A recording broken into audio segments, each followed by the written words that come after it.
नमस्कार दोस्तों, स्वागत है आप सभी का सौरभ स्टडी पॉइंट में। आज हम कुछ महत्वपूर्ण प्रश्न लेकर के आए हुए हैं जो एग्जाम के लिए बहुत ही शानदार और महत्वपूर्ण रहने वाले हैं। तो दोस्तों, जैसा कि आप लोगों को पता है कि एसएससी, एमटीएस, सीएचएसएल, सीजीएल और रेलवे ग्रुप डी के एग्ज़ाम की डेट्स आ चुकी हैं। तो आप लोगों को तैयारी भी बहुत अच्छे से करनी है। तो दोस्तों, अगर आप हमारे चैनल पे अभी तक नए हैं तो हमारे चैनल को सब्सक्राइब कर लें। तो आइए शुरू करते हैं। हमारा पहला क्वेश्चन क्या दिया गया है कि गोमतेश्वर की प्रसिद्ध मूर्ति तथा प्रसिद्ध जैन मंदिर स्थित है। तो हमको बताना है कि जो गोमतेश्वर की प्रसिद्ध मूर्ति और प्रसिद्ध जैन मंदिर है वो कहाँ पर स्थित है। तो इसका जो सही जवाब क्या रहने वाला है दोस्तों, तो इसका सही जवाब हो जाएगा श्रवणबेलगोला जो है जवाब हमारा एकदम सही हो जाएगा। अब अगर बात कर लेते हैं कि श्रवणबेलगोला जो है ये कहाँ पर स्थित है, तो ये कर्नाटक के अंदर स्थित है। कहाँ पर स्थित है? कर्नाटक के अंदर स्थित है। तो इसका सही जवाब तीसरा जो ऑप्शन है हमारा एकदम सही हो जाएगा। बढ़ते हैं अगले प्रश्न की ओर। अगला प्रश्न हमारा क्या दिया गया है कि भारत के प्रथम गवर्नर जनरल कौन थे। तो हमको बताना है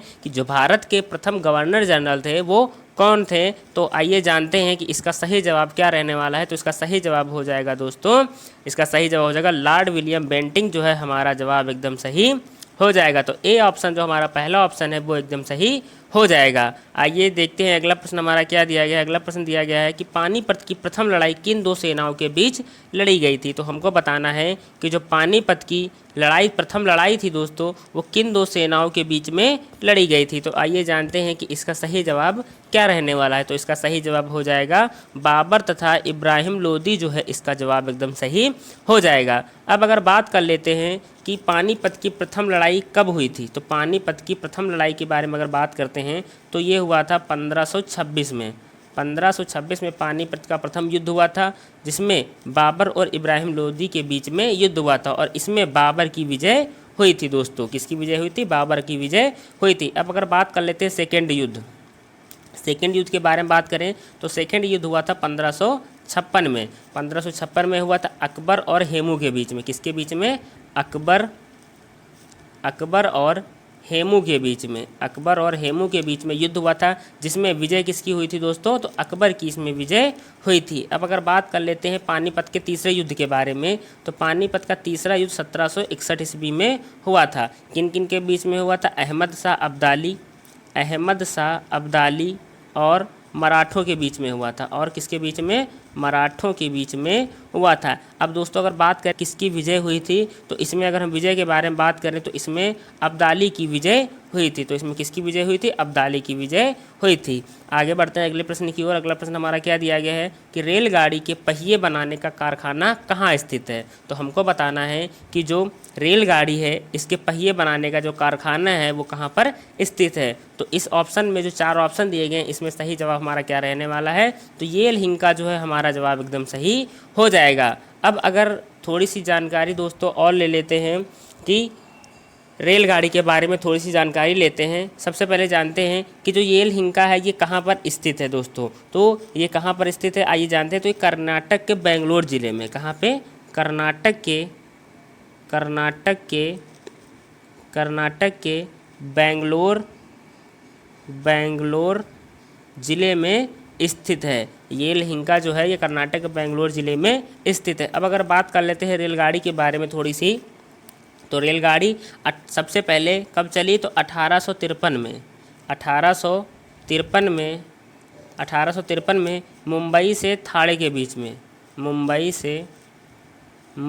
से थाणे के बीच में चलती है। मुंबई से थाणे के बीच में चलती है, 34 किलोमीटर की दूरी तय करती है, जिसमें वो 34 किलोमीटर की दूरी तय करती है। एग्जाम में पूछा जाता है कि सर्वप्रथम रेलगाड़ी कब चली। तो हमको बताना है कब चली। 1853 ईस्वी में रेलगाड़ी चलती है। अब अगर बात कर लेते हैं अगले प्रश्न की ओर। अगले प्रश्न क्या दिया गया हमारा, ये देखते हैं कि भारत में कॉफ़ी उत्पादन में किस राज्य का प्रथम स्थान है। तो हमको बताना है कि जो भारत में कॉफ़ी उत्पादन में किस राज्य का प्रथम स्थान है, हमको भारत के अंदर बताना है। तो इसका जो सही जवाब रहने वाला है तो इसका सही जवाब दोस्तों क्या हो जाएगा? तो सही जवाब हो जाएगा कर्नाटक जो है हमारा जवाब एकदम सही हो जाएगा। तो तीसरा ऑप्शन ऑप्शन हमारा एकदम जवाब सही हो जाएगा। अब अगर बात कर लेते हैं कि विश्व में कॉफ़ी उत्पादन करने वाला देश कौन सा है, तो विश्व में अगर बात आ जाती है कि विश्व में सबसे ज़्यादा उत्पादन करने वाला कौन सा है, तो दोस्तों सबसे ज़्यादा कौन कॉफ़ी उत्पादन करता है? ब्राज़ील। ब्राज़ील जो है सबसे ज़्यादा कॉफ़ी उत्पादन करने वाला देश हो जाएगा। अब अगर बात कर लेते हैं कि भारत किस नंबर पे है,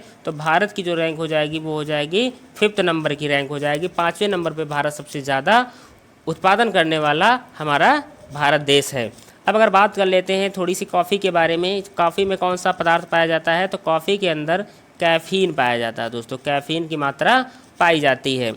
दोस्तों एग्जाम में बहुत बार ये प्रश्न पूछे जाते हैं, तो अगर एग्जाम में पूछता है कि भारत में कॉफ़ी उत्पादन करने वाला राज्य, तो हमारा जवाब हो जाएगा कर्नाटक। एग्जाम में अगर पूछता है कि विश्व में सबसे ज़्यादा उत्पादन करने वाला कॉफ़ी का कौन सा देश है, तो हमारा ऑप्शन हो जाएगा ब्राज़ील, जवाब हमारा सही हो जाएगा। अब अगर थोड़ी सी जानकारी जानते हैं दोस्तों कर्नाटक के बारे में, तो आइए कर्नाटक के बारे में जानते हैं। कर्नाटक की अगर कैपिटल के बारे में बात करें, तो कैपिटल क्या हो जाएगी? बेंगलुरु। बेंगलुरु जो है यहाँ की कैपिटल हो जाएगी। अब अगर बात कर लेते हैं कि कर्नाटक के सीएम कौन है, तो कर्नाटक के सीएम कौन हो जाएंगे? बसवराज बोम्मई जो हैं यहाँ के सीएम हो जाएंगे। दोस्तों एग्जाम में पूछे भी जाते हैं कि कर्नाटक के सीएम कौन है दोस्तों, तो आप लोगों को इस तरह के प्रश्न याद करने बहुत ज़रूरी है। आइए देखते हैं अगला प्रश्न हमारा क्या दिया गया है कि भारत में नालंदा विश्वविद्यालय किस राज्य में है, तो हमको बताना है कि जो नालंदा विश्वविद्यालय है वो किस राज्य में स्थित है। तो इसका सही जवाब क्या रहने वाला है दोस्तों, तो इसका सही जवाब हो जाएगा हमारा बिहार जो है हमारा जवाब एकदम सही हो जाएगा। तो चौथा ऑप्शन हमारा एकदम सही हो जाएगा। अब अगर थोड़ी सी जानकारी ले लेते हैं नालंदा विश्वविद्यालय में कि अगर इस बात करते हैं कि इसकी स्थापना किसने की, नालंदा विश्वविद्यालय की स्थापना किसने की, तो इनकी स्थापना किसने की? कुमारगुप्त प्रथम ने इसकी स्थापना की। दोस्तों अब अगर जान लेते हैं थोड़ी सी जानकारी बिहार के बारे में भी थोड़ी सी जानकारी ले लेते हैं कि अगर बिहार की कैपिटल के बारे में बात करते हैं, तो यहाँ की कैपिटल क्या हो जाएगी? पटना जो है बिहार की कैपिटल हो जाएगी। गवर्नर के बारे में अगर बात करें, तो गवर्नर कौन हो जाएंगे यहाँ के? फागू चौहान जो है यहाँ के गवर्नर हो जाएंगे। अब अगर बात करें सीएम के बारे में, तो बिहार के सीएम कौन है दोस्तों? नीतीश कुमार जो हैं यहाँ के सीएम हो जाएंगे। अब अगर दोस्तों एग्जाम में ये भी प्रश्न पूछा जाता है कि बिहार की स्थापना कब हुई थी, तो अगर एग्जाम में पूछ लेता है कि बिहार राज्य की स्थापना अगर पूछता है तो इसकी स्थापना कब हो जाएगी? 22 मार्च 1912 को जो है बिहार की स्थापना हुई थी। दोस्तों जो भी मैंने प्रश्न आप लोगों को बताए हैं ये बहुत ही इंपॉर्टेंट रहने वाले हैं एग्जाम के लिए। तो आइए देखते हैं अगला प्रश्न हमारा क्या दिया गया है कि किस खनिज के लिए कोलार की खानें प्रसिद्ध हैं। तो हमको बताना है कि किस खनिज के लिए जो कोलार की खानें हैं वो प्रसिद्ध हैं। तो आइए जानते हैं। तो इसका जो सही जवाब क्या रहने वाला है दोस्तों, तो इसका सही जवाब हो जाएगा सोना, ऑप्शन जो है हमारा एकदम सही हो जाएगा। तो दोस्तों किस खनिज के लिए कोलार की खानें प्रसिद्ध हैं, तो सोना के लिए जो है गोल्ड जो होता है दोस्तों उसके लिए कोलार की खानें प्रसिद्ध हैं। आइए देखते हैं अगला प्रश्न हमारा क्या दिया गया है।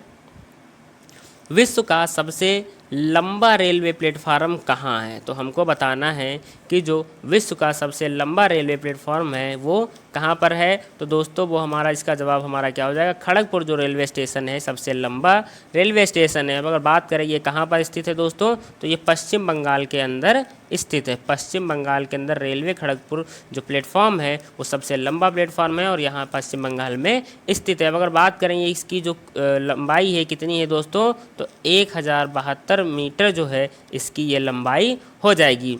अब अगर दोस्तों एग्जाम में ये भी प्रश्न पूछ सकता है कि विश्व का सबसे लंबा रेलवे प्लेटफॉर्म कौन है दोस्तों, तो वो हो जाएगा हमारा दोस्तों जो 7 अक्टूबर 2013 के बाद की बात अगर करेगा दोस्तों, बाद के बाद की करेगा दोस्तों, तो इसका सही जवाब हो जाएगा Gorakhpur railway station. Gorakhpur railway platform जो होगा दोस्तों, गोरखपुर रेलवे प्लेटफॉर्म जो होगा दोस्तों वो सबसे लंबा प्लेटफॉर्म हो जाएगा। अगर बात करें कि किसकी लंबाई कितनी है, तो 1366 दोस्तों 1366 मीटर जो है इसकी लंबाई हो जाएगी दोस्तों। तो अगर एग्जाम में पूछता है कि ऑप्शन में दोस्तों अगर गोरखपुर रेलवे प्लेटफॉर्म दिया गया है तो हमको वो टिक करना है, अगर गोरखपुर रेलवे प्लेटफॉर्म नहीं है दोस्तों तो हमको खड़गपुर टिक करना है। तो ये जैसा ऑप्शन होगा हमको उसी तरह का आंसर इसमें देना है। तो आइए जानते हैं अगला प्रश्न क्या दिया गया है हमारा। अगला प्रश्न दिया गया वायुमंडल में प्रायः गर्मी कहाँ से आती है। तो हमको बताना है कि जो वायुमंडल में गर्मी है वो कहाँ से आती है। तो इसका जो सही जवाब क्या रहने वाला है, विकिरण जो है हमारा जवाब एकदम सही हो जाएगा। बढ़ते हैं अगले प्रश्न की ओर। अगला प्रश्न हमारा क्या दिया गया कि 1905 ईस्वी में बंगाल विभाजन का आदेश किसने दिया था। तो हमको बताना है कि जो 1905 में बंगाल विभाजन हुआ था उसका आदेश किसने दिया था। तो आइए जानते हैं इसके बारे में पहले कि अगर बंगाल विभाजन में दोस्तों इसकी जानकारी लेते हैं थोड़ी सी कि 1905 में जो बंगाल विभाजन हुआ था दोस्तों तो ये हुआ था 19 जुलाई 1905 में जो बंगाल विभाजन हुआ था दोस्तों इसको लॉर्ड कर्जन ने आदेश दिया था दोस्तों। तो किसने दिया था आदेश, लॉर्ड कर्जन ने 19 जुलाई 1905 को बंगाल विभाजन हुआ था। अब अगर बात करें कि कब लागू हुआ, बंगाल विभाजन कब लागू हुआ, तो ये लागू कब हुआ था 16 अक्टूबर 1905 को 16 अक्टूबर 1905 को ये दोस्तों। अब अगर बात कर लेते हैं एग्जाम में ये भी प्रश्न पूछा जाता है कि बंगाल विभाजन कब समाप्त हुआ, बंगाल विभाजन कब समाप्त हुआ। तो ये कब समाप्त होता है दोस्तों 1911 में बंगाल विभाजन समाप्त होता है। एग्जाम के पॉइंट ऑफ व्यू से ये क्वेश्चन बहुत ही महत्वपूर्ण रहने वाला है दोस्तों। एसएससी के सभी एग्जामों में ये प्रश्न पूछे जाते हैं।